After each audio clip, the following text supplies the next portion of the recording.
Ramdam din sa Baguio City nitong Semana Santa ang epekto ng sunod-sunod na mega oil price hike. Gumagawa ng paraan ng local government unit pero aminado ang mga opisyal na limitado lang ang kanilang tulong dahil sa kakulangan ng pondo. Yan ang unang balita ni Bea Pinlac.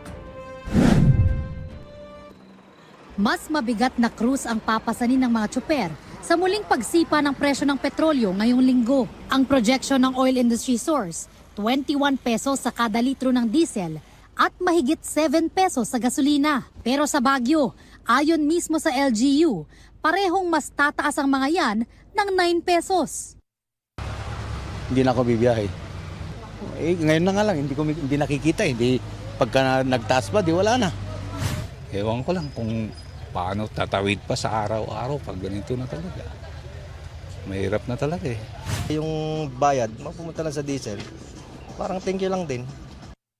May Emergency Mobility Support Program ang Baguio LGU na layong pagaanin ang gasto sa biyahe ng 20% ng mga jeepney sa lungsod. Isa-service contract ng city yung biyahe ng gabi in order to guarantee na babalik sila sa gabi at magsakay ng ating residente na pauwi.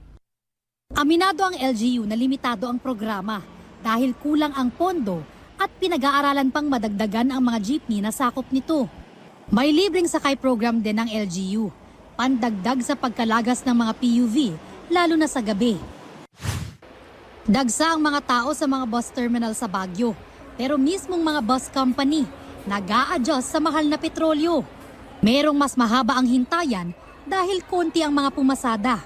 Ang iba naman, nagbubukas lang ng makina 15 minuto bago sila magpaakyat ng mga pasahero. Bahagya namang nakabawi ang mga hotel mula Biyernes Santo hanggang Sabado de Gloria, pero hindi pa rin punuan kumpara sa mga nagdaang Semana Santa. Yung mga tourists na umakyat during the Holy Week were probably the ones who utilize our public transport systems kasi significant yung drop ng private vehicles sa kalsada. Kahit bakasyon, inaasahang bababa ulit ang occupancy rate sa mga hotel sa Baguio sa mga susunod na linggo. Kaya ang mga nakadepende sa turismo ang kabuhayan, apektado ang kita. Halos lugi na po, halos wala na pong naitatabi.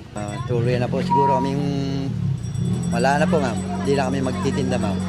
Kasi sa tinda ng tinda walang kita. Para makabangon, isinusulong ng Baguio LGU ang sustainable tourism.